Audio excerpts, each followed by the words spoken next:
ቆይ ከዚህ በፊት ግን ቪዲዮውን እንደምትወዱ ስለማንጠራጠር VPN ማብራታችሁን አትርሱ እንላለን። ሁላችሁም ታሪካችን የሚጀምረው ወደ አዲሱ ትምህርት ቤቷ ለመሄድ እየተዘጋጀች ያለችውን ሀቢኖን እያስመለከተን ነው። የሀቢኖ አባት ጊታር ተጫዋች ሲሆን እናቷ ግን ይህንን ስራውን በጣም ከመጥላቷ የተነሳ ልጆቿ የሱን ፈለግ እንዳይከተሉ በጣም ትፈራ ነበር። ሀቢኖም ወደ አዲሱ ትምህርት ቤቷ ከማቅናቷ በፊት ወደ እህቷ ክፍል በመሄድ ጸጉሯን ታስተካክልላታለች። በዚህ ጊዜም እህቷ አደገኛ ዘናጭ ስትሆን ሀቢኖ ግን በተገላቢጦሹ ቀለል ያለ አለባበስን እንደምታዘወትር እንመለከታለን። ከትንሽ ቆይታም በኋላ ሀቢኖ በአዲሱ ትምህርት ቤቷ ትደርሳለች። በዛም የነበሩትን ሴት ተማሪዎች በጣም አጫጭር ቀሚስ ለብሰው ብትመለከት ሀቢኖ በመገረም ፈዛ በቆመችበት ትቀራለች። ሀቢኖም ነገሩ በጣም ያስደነግጣት ቢሆንም ችላ ብላ ግን ወደ ክፍሏ ለመግባት ትወስናለች። በዚህ ጊዜም የትምህርት ቤቱን ደረጃ እየወጣች ባለችበት ሱባኪ ከተባለ አንድ የትምህርት ቤቱ ሸበላ ተማሪ ጋር ተጋጭታ ደብተሮቿ በመሬት ላይ ይበተናሉ። ሀቢኖም ጨዋ ቆንጥጦ ያሳደጋት በመሆኑ ይቅርታን ጠይቀው ደብተሮቿን ተሰበስብ ጀመር። በዛም ባሉበት ሱባኪ በሚያስገርም ሁኔታ ዝቅ ብሎ እየረዳት አለባበሷ ላይ አስተያየት መስጠት ይጀምራል። ልክ በዚሁ ጊዜ ግን ኒሺካ የተባለ የሱባኪ ጓደኛ እየጮኸ እንዲጠብቀው ነግሮት ወደ እነሱ ያቀናል። በዛም ሀቢኖ አዲስ የያዛት ፍቅረኛው መስሎት ስለነበር እስከዛሬ ለምን እንዳላስተዋወቀው ይጠይቀው ጀመር። ነገሩን የተገነዘበችው ሀቢኖም እስክርቢቷን ተቀብለው ከቦታው ልትሄድ ስትል ማአት የትምህርት ቤቱ ሴት ተማሪዎች ሱባኪን ከበውት ሰላም ሲሉት ትመለከታለች። ይህንን ተከትሎም ሱባኪ የትምህርት ቤቱ ተወዳጅ ተማሪና ሴቶችንም አተራማሽ መሆኑን ትገነዘባለች። በዛኑም ቀን በተማሪዎች አዳራሽ ተሰብስበው ባሉበት ሱባኪ የተማሪዎች ፕሬዝዳንት ተብሎ ተመርጦ ንግግር ማድረግ ይጀምራል። በዚህ ጊዜም ሱባኪ ሸበላና አተራማሽ ከመሆኑም በተጨማሪ በትምህርቱም ላይ እንደዛው አደገኛ መሆኑን ታሪካችን ያስመለክተናል። ሱባኪም ገና ንግግር ማድረግ እንደጀመረ የትምህርት ቤቱ ሴት ተማሪዎች ሞቅ ያደርጉት ጀመር። ሀቢኖም ሱባኪ አተራማሽ በዛው ልክ ደግሞ የትምህርት ቤቱም ቸካይ ተማሪ በመሆኑ በጣም መገረም ትጀምራለች። በቀጣዩ ትዕይንትም ሀቢኖ በነ ሱባኪ ክፍል መመደቧን ከዛም አልፎ ከሱባኪ ወንበር ጎን እንድትቀመጥ መደረጓን እንመለከታለን። ሱባኪም ወደ አጠገቧ ሄዶ በፀጉሯና በአለባበሷ ላይ አስተያየትን እየሰጠ ይቀልድባት ጀመር። ሀቢኖም በበኩሏ አንዲት ትንሽዬ መቀስን ከቦርሷ ውስጥ አውጥታ ከላይዋ ላይ ዞር ማይል ከሆነ በተማሪዎች ፊት እንደምታዋርደው ታስጠነቅቀው ጀመር።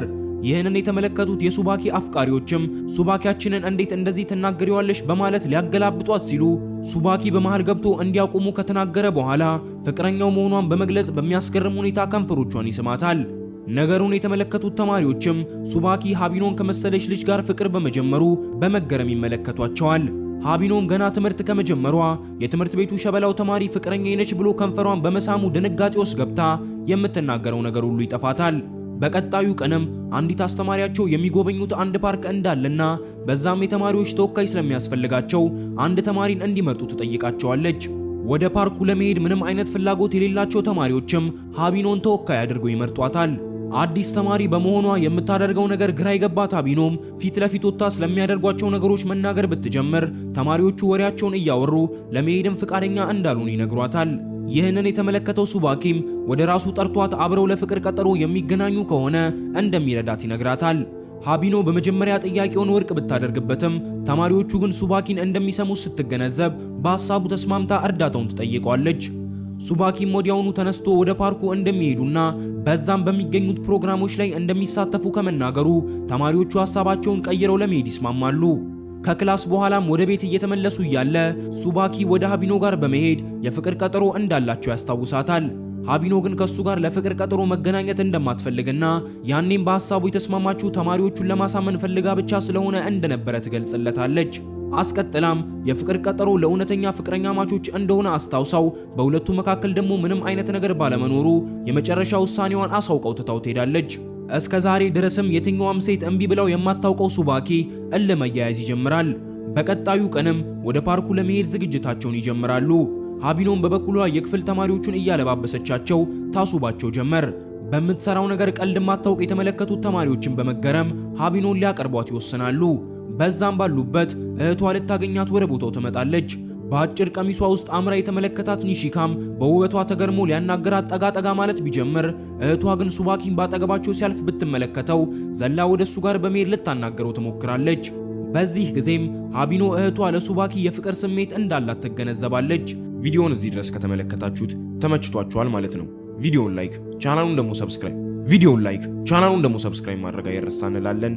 ወደ ታሪካችን ከሰዓታት በኋላም በፓርክ ውስጥ የነበራቸው ቆይታ በአማረ ሁኔታ ተጠናቆ ሀቢኖ ዕቃዎቻቸውን መሰብሰብ ትጀምራለች።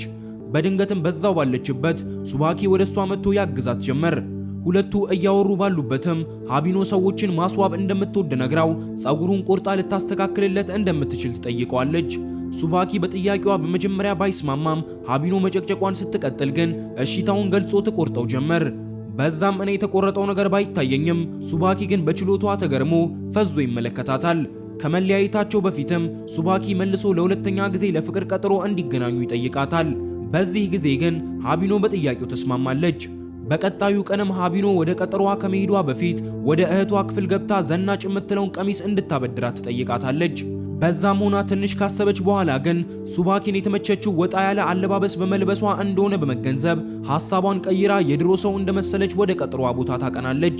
በዛም ከሱባኪ ጋር እንደተገናኘች ጥሩ ጊዜን ካሳለፉ በኋላ ሱባኪ በድንገት አንድ ልብስ ቤትን ቢመለከት ወደ ውስጥ ገብተው አደገኛ ቀሚሶችን ይገዛላት ጀመር። አስቀጥሎም ወደ አንድ ጸጉር ቤት ወስዷት ጸጉሯን እንድትሰራ ያደርጋታል። በዛም ፏፈሽ ብላ ቢመለከታት ሱባኪ በውበቷ በመደመም ፈዞ ይመለከታታል። በኋላ ላይም ተያይዘው ወደ አንድ ክለብ በመግባት አንድ ሁለት እያሉ ይጠጡ ጀመር። በዛም ሱባኪ እላዋ ላይ ወጥቶ በግድ ሊስማት ቢሞክር በነገሩ ደስተኛ ያልነበረችው ሀቢኖ ከላይዋ ላይ ወርውራው ስሜቷ በጣም ስለተረበሸ እያለቀሰች ወደ ቤቷ ማቅናት ትጀምራለች። በቤቷ እንደደረሰችም የገዛላትን ልብሶች በሙሉ አውልቃ የፀጉር ስታይሏንም ወደ በፊቱ ትመልሰዋለች። በሚቀጥለው ቀንም ሀቢኖ በቻለችው መጠን ከሱ ስር ለመራቅ ብትሞክርም በአንድ ጊዜ ግን ከአንዲት ሴት ተማሪ ጋር ተቃቅፎ ብትመለከተው በጣም መቅናት ትጀምራለች። ከጥቂት ቀናት በኋላም ሱባኪ ወደ ሀቢኖ ጋር መጥቶ ያኔ የቀረባትን ምክንያት እውነቱን አፍርጦ ይነግራታል። በዛም ያንን ሁሉ ሲያደርግ የነበረው ከጓደኛው ኒሺካ ጋር በፍቅር አጠምዳታለሁ ብሎ 1000 ብር ስላስያዘ እንደነበረ ይገልጽላታል።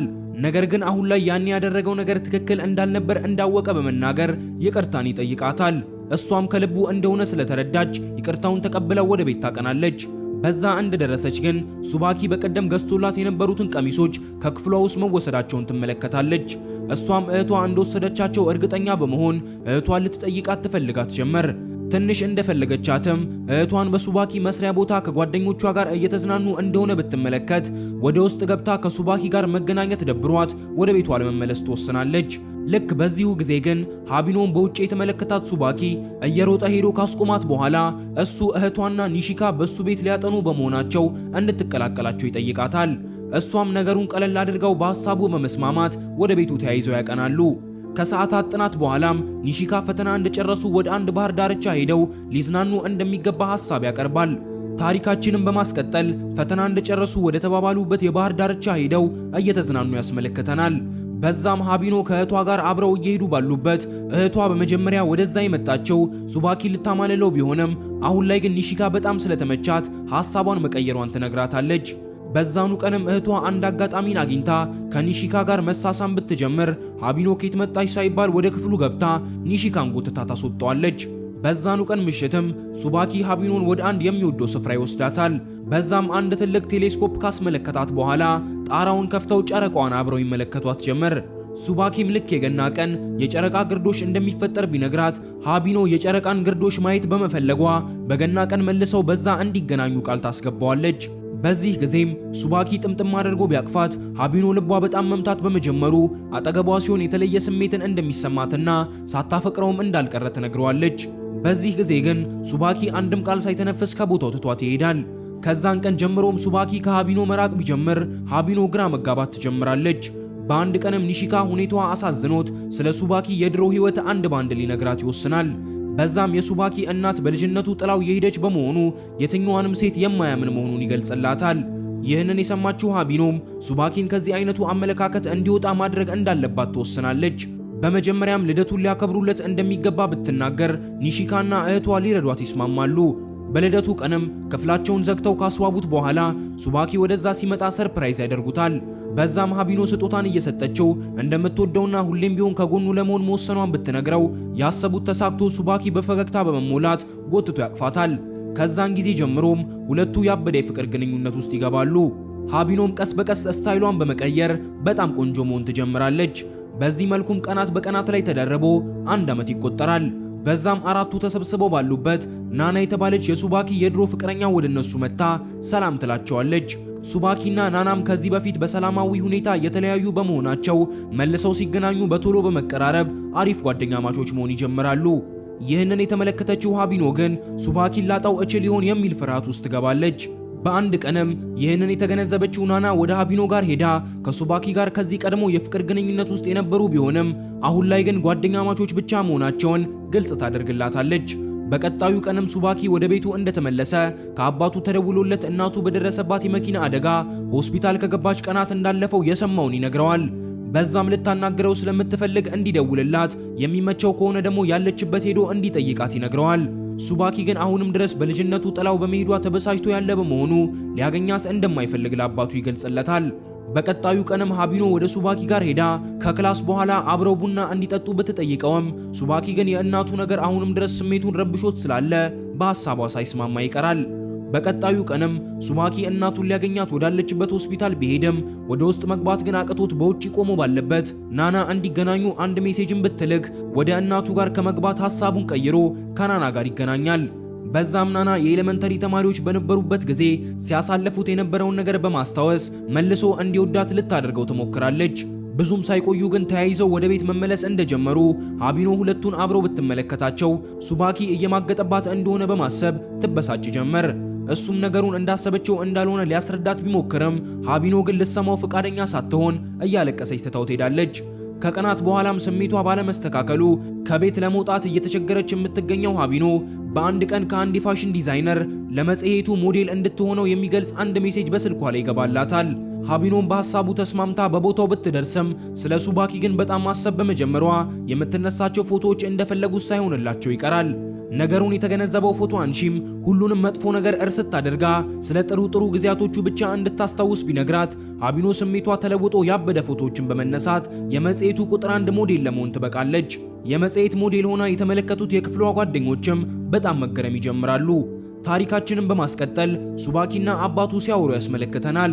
በዛም አባቱ ምንም ያክል እናቱ ገና ልጅ እያለ እሱን እላዩ ላይ ጥላበት የሄደች ቢሆንም እሱ ግን አሁንም ድረስ እንደሚወዳትና በሞት ቢያጣትም ልቡ ክፉኛ እንደሚሰበር ለሱባኪ ቢነግረው የአባቱ ንግግር በውስጡ የቀረው ሱባኪ ወደ ሆስፒታል ሄዶ እናቱን ሊያገኛት ይወስናል።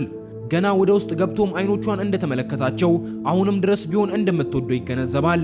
በዛም ባለበት ቀኑ ገና መሆኑን ተከትሎ ለሃቢኖ ቃል የገባላትን በማስታወስ ሊያገኛት ከሆስፒታሉ መውጣት ይጀምራል። በመንገዱም ላይ ናና ደውላ እንዲገናኙ ብትጠይቀውም ሱባኪ ግን የማይቀረው ቀጠሮ እንዳለበት ገልጾላት ሊያገኛት እንደማይችል ያሳውቃታል። ሃቢኖም በስራ ቦታዋ ባለችበት ከሱባኪ ጋር የጨረቃ ግርዶሹን ለመመልከት ቃል የገቡትን በማስታወስ እሷም ወደ ቦታው ማቅናት ትጀምራለች። በዛም ከሱ አስቀድማ የደረሰችው ሃቢኖ ቆማ ተጠብቀው ጀመር። ወደ ሱባኪም ስንመለስ የሚሄድበት ባቡር አምልጦት ባለ በሌላ አቅሙ እየሮጠ ወደ ቦታው ማቅናት ይጀምራል። ሃቢኖም በበኩሏ ለደቂቃዎች ከጠበቀችው በኋላ ተመልሳ ለመሄድ እንደወሰነች ሱባኪ በቦታው ላይ ደርሶ ከጀርባዋ ይጠራታል። እሱም በቦታው ላይ ስላገኛት ደስተኛ መሆኑን ገልጾላት እንደሚወዳትና በቀደምም ስለተፈጠረው አለመግባባት ይቅርታን በመጠየቅ ጥምጥም አድርጎ ያቅፋት ጀመር። በስተመጨረሻም ሃቢኖ ይቅርታውን ተቀብላ ከንፈሮቹን ስትስመው እያስመለከተን ታሪካችን ያበቃል። እንደዚህ አይነት ኮንተንት ሞሮፍ እንዲሰራላችሁ የምትፈልጉ ከሆነ ተመችቶናል ይቀጥል ብላችሁ ጻፉልኝ። ሰብስክራይብ ማድረግ እንዳይረሳ። እዚች ጋር የምትመለከቷትንም ቪዲዮ ተመልከቷት። ፕላስ ደግሞ ኮምፔር አድርጋችሁ ንገሩኝ። በቃ ይመቻችሁ።